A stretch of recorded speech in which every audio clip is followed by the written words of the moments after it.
Feature developers. আজকের আমাদের video topic হলো I tag versus EM tag. কি বললাম? I tag versus EM tag. So আমি যদি আপনাদেরকে দেখাই, পাশে দেখেন এখানে দেওয়া আছে যে ইএম ট্যাগ এবং এটা হচ্ছে আই ট্যাগ। তো আমরা যদি এখানে একটু খেয়াল করি, তো এখানে দেওয়া আছে যে আই ট্যাগটা, এখানে দুইটা জিনিস দেওয়া আছে।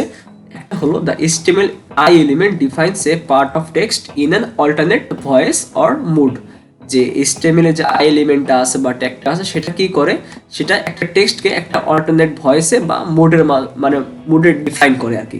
একটা কথা কি দেওয়া আছে যে আই ট্যাগটা যদি আপনি আই ট্যাগ দিয়ে যদি কোনো টেক্সট আপনি লেখেন, তাহলে সেই টেক্সটটা একটু বাঁকা আকারে আপনার ডিসপ্লেতে দেখায় বা ইটালিক আকারে দেখায়, যেটা আমরা একটু পরে দেখলে আপনারা মানে বুঝতে পারবেন কি বলতেছি আর কি। এবং এখানে জিনিসগুলো দেখেন যে আই ট্যাগটা আপনার যদি আপনার লেখায় যদি এই চারটে জিনিস থাকে, বা আরও অনেক কিছু আছে, বাট আমি মেইনলি এই চারটা টপিক আপনাদের কাছে ধরছি। সেটা হলো কি, যে একটা হলো টেকনিক্যাল টার্মস, একটা হলো থট, একটা হলো জেনাস অ্যান্ড স্পেসিস, একটা হলো ship or vessel names. So এখানে বলতেছে যে আপনার টেক্সটের মধ্যে যদি কোনো টেকনিক্যাল টার্মসের কোনো অর্ড থাকে, অর্ড বা কোনো কিছু থাকে, বা আপনার টেক্সটে যদি কোনো থট থাকে, কোনো চিন্তা থাকে, ঠিক আছে, বা আপনার টেক্সটের মধ্যে যদি কোনো জীবজন্তুর নাম থাকে, বা স্পেসিস থাকে, বা জেনাস থাকে, বা আপনার টেক্সটের মধ্যে যদি কোনো শিপের নাম থাকে, কোনো জাহাজের নাম থাকে, যদি এগুলো থাকে, তাহলে এইগুলোকে আপনি আই ট্যাগে লিখতে পারেন। ঠিক আছে, সো আমরা একটু দেখে আসি যে কিভাবে আপনি এটা ইউজ করবেন। তো আমরা এখানে যাচ্ছি, এই যে আমাদের VS কোড, এবং এই পাশে দেখেন আমাদেরটা দেওয়া আছে। ওকে, এখন এখানে ফার্স্টে যে পি ট্যাগটা আমাদের রয়েছে, তার মধ্যে দেখেন লেখা আছে the kernel is the central component of a computer system. So এই পি প্যারাগ্রাফের মধ্যে আপনার কিন্তু দেখেন যে টেকনিক্যাল টার্মের কিছু অর্ড আছে, লাইক এই যে কার্নেলটা, এটা কিন্তু একটা টেকনিক্যাল টার্মের অর্ড, এবং এই অপারেটিং সিস্টেম, এটা কিন্তু একটা টেকনিক্যাল টার্মের অর্ড। ঠিক আছে, তো আমরা কি করতে পারি, আমরা করতে পারি এখানে যে এই কার্নেলটার আগে এই কার্নেলটা আমরা আই ট্যাগে লিখতে পারি, এবং এই অপারেটিং সিস্টেমটা আমরা আই ট্যাগে লিখতে পারি। তো আমরা যদি এখানে একটা কাজ করি, যে আমরা এখানে লিখলাম যে আই, এবং আই দেওয়ার পরে আমরা এই কার্নেলটা এই আই ট্যাগের মধ্যে লিখলাম, এবং সেম ভাবে আমরা যদি এই অপারেটিং সিস্টেমের আগেও লিখি, লিখে দিলাম আই ট্যাগ শুরু এবং শেষ, এবং এই অপারেটিং সিস্টেমটা আমরা আই ট্যাগের মধ্যে দিলাম। তাহলে আমরা কি করলাম, যে আমাদের যেই সেন্টেন্সের মধ্যে যেই টেকনিক্যাল টার্মের অর্ডগুলো ছিল, সেগুলো আমরা আইতে লিখতেছি। ঠিক আছে, আই ট্যাগের মাধ্যমে লিখতেছি। এই আমাদের একটা গেল, টেকনিক্যাল টার্মে একটা গেল। সেকেন্ডটা দেখুন দেওয়া আছে যে I see what happened and thought this is crazy. যে আমি ভাবলাম যে কি হয়েছে, এবং এটা তো আসলে একটা মানে পাগলের মতো টাইপের কিছু একটা কথা বলা আছে আর কি, হ্যাঁ, বাংলায় মানে যেটা আসতেছে আর কি। সো এখানে দেখেন যে ও বলতেছে যে আই স হোয়াট হ্যাপেন্ড, আমি দেখছি কি এখানে হয়েছে, এবং থট মানে আমি চিন্তা করলাম যে দিস ইজ ক্রেজি, যে এটা আসলে একটা পাগলামি।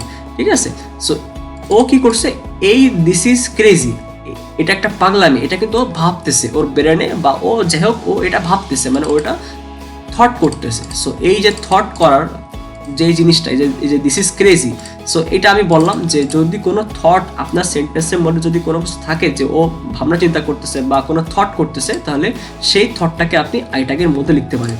সো এখন আমি যদি একটা কাজ করি, যে দিস ইজ ক্রেজি, যেহেতু এটাও ভাবতেছে, তাহলে এই দিস ইজ ক্রেজিটাকে আমি আই ট্যাগের মধ্যে লিখতে পারি।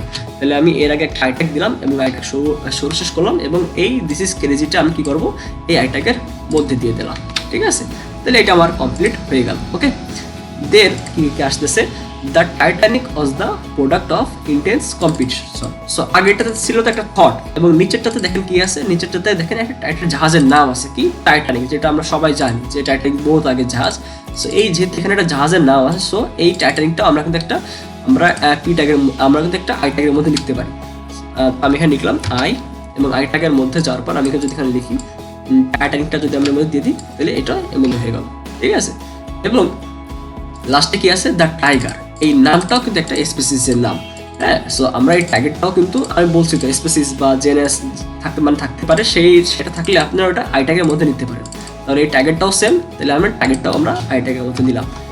ওকে, এবং আই ট্যাগের মধ্যে নিয়ে এবং ট্যাগারটা আমি এখানে দিয়ে দিলাম। তাহলে মোটামুটি আমি আপনাদেরকে রিয়েল লাইফ এক্সাম্পল দেখাই দিলাম যে আপনারা এটা আই ট্যাগটা কোথায় কোথায় ইউজ করবেন। এবং এটা আমি যদি এখন রিফ্রেশ করি, তাহলে দেখেন যে আমি যদি একটু জুম করি, তাহলে দেখেন যে সবগুলো লেখা কিন্তু একরকম, কিন্তু এই কার্নেল অপারেটিং সিস্টেম, যে দিস ইজ ক্রেজি, টাইটানিক এবং টাইগার, এগুলো কিন্তু একটু একটা ইটালিক হয়ে গেছে, মানে একটু বাঁকা বাঁকা হয়ে গেছে। সো এই আইটাকে দুইটা কাজ করে, একটা হচ্ছে হলো প্রতিটা লেখা আইটাগের মধ্যে আপনি যেই লেখাটা দেবেন সেটা অটোমেটিকলি আপনার বাঁকা হয়ে যাবে বা ইটালিক হয়ে যাবে, এবং সেটাকে অবশ্যই ও যদি আপনার অর্ডের মধ্যে যদি এমন কোনো অর্ড থাকে যেটা আপনার টেকনিক্যাল টার্মের অর্ড, বা হয়তো বা কোনো থট, বা হয়তো বা কোনো জাহাজের নাম, বা হয়তো বা কোনো এক্সপ্রেসের নাম, তাহলে সেগুলোকে ও আপনার আইটাগের মধ্যে লিখতে পারেন। তাহলে এটা হলো অ্যাকচুয়ালি আইটাগের ব্যবহার, ঠিক আছে। সো এটা আমাদের হয়ে গেল। আচ্ছা, ওকে। দেন আমাদের সাথে আছে আরেকটা, সেটা হচ্ছে ইএম ট্যাগ। সো ইএম ট্যাগও কিন্তু আপনার সেম কাজ করে, যে ওই তো কিন্তু আপনাকে আপনার লেখাটাকে কিন্তু মানে ইটালিক করে দেয় বা বাঁকা করে দেয়। তো আমরা এখন বলতেই পারেন যে যদি ওটা বাঁকা করে দেয় তাহলে এইটার ওইটা পার্থক্যটা কি হবে, আর এটা কোন সময় ইউজ করবো এবং ওইটা কোন সময় ইউজ করবো। তো আমি যদি এখানে আপনাদেরকে বলতে চাই, সো ইএম ট্যাগটা আপনি কোন সময় ইউজ করবেন, এখানে দেখেন দেওয়া আছে, the HTML EM element defines emphasize text. The content inside is typically displayed in italic. এখানেও দুটো সেন্টেন্স দেওয়া আছে। একটা হচ্ছে হলো যে EM এলিমেন্ট ডিফাইন করে কি, আমার একটা টেক্সট যে টেক্সটের উপরে একটু জোর দেওয়া হয়, কি বললাম, এমন একটা টেক্সট ডিফাইন করে যে টেক্সটের উপরে একটু জোর দিয়ে বলা হয় বা একটু জোর দেওয়া হয়, জোর, ঠিক আছে, এবং মানে ফোর্স বা জোর দেওয়া হয়। এবং একটা কি আছে, the content inside is typically displayed in italic, যেটা একটা ইটালিকে আপনার আসে, এই কন্টেন্টটা একটা ইটালিকে আসে বা বাঁকা আকারে আসে। ওকে, এখন আমি তো বললাম, বাট এখন আপনি চলেন আপনাদের একটা এক্সাম্পল দেখাই দিই আমি। সো এক্সাম্পলে দেখেন আমরা উপরটাকে কমেন্ট করে রাখতেছি এবং নিচেরটাকে আমরা দেখাচ্ছি।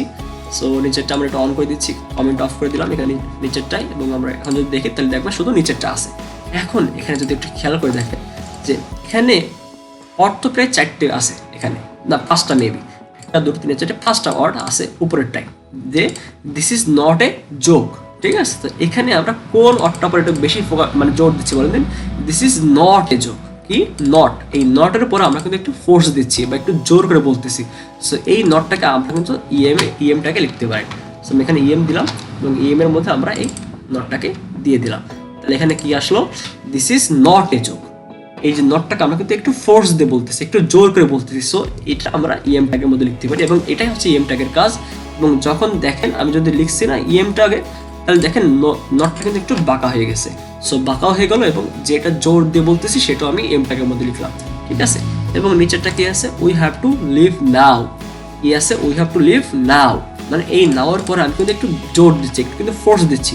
সো এই নাওটাও আমি কিন্তু একটু ইএম ট্যাগের মধ্যে লিখতে পারি। তাহলে গেলাম এবং এম ট্যাগের মধ্যে আমরা এই নাওটা দিয়ে দিলাম, ঠিক আছে।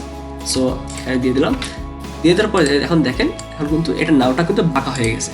তো আমরা বুঝতে পারলাম যে এই নাওটার মধ্যে যেহেতু বাঁকা হয়ে গেছে, তো এখানে আপনার উপরে নট আর এখানে নাও। সো তো আমরা বুঝলাম যে আপনি কোনো অর্ডার পরে যখন একটু জোর দিয়ে কিছু বলা হয় তখন সেটা আমরা ইএম ট্যাগের মধ্যে লিখতে পারি। এবং বাঁকা তো হচ্ছেই, জিনিসটা তো মানে একটু ইটালিক হয়ে যাচ্ছে বা একটু বাঁকা হয়ে যাচ্ছে, ঠিক আছে, ওটা তো আছেই। বাট ওই বাদে আপনি এটাকে একটু জোর দেওয়ার জন্য কোনো অর্ডারের পরে যদি একটু চান জোর দিতে বা একটু ইমফেসাইজ করতে, হ্যাঁ, তখন আপনি এই ইএমটা ইউজ করতে পারেন, ঠিক আছে। সো এইটাই ছিল অ্যাকচুয়ালি মেন পার্থক্য আপনার ইটালিক এবং মানে আই ট্যাগ ভার্সেস ইএম ট্যাগের মধ্যে। আশা করি আপনারা বুঝতে পারছেন। যদি বুঝতে পারে থাকেন তাহলে একটা লাইক বা কমেন্ট করে আমাদেরকে জানাবেন। যদি বুঝতে না পারেন তাহলে অবশ্যই আমাদের গ্রুপে বা আমাদের কমেন্টে জানাতে পারেন, আমরা আপনাদেরকে সর্বোচ্চ হেল্প করার চেষ্টা করব। তো আজকে এখানে আমরা শেষ করছি, পরের ক্লাসে দেখা হবে। ততক্ষণ সবাই ভালো থাকবেন। আল্লাহ হাফেজ।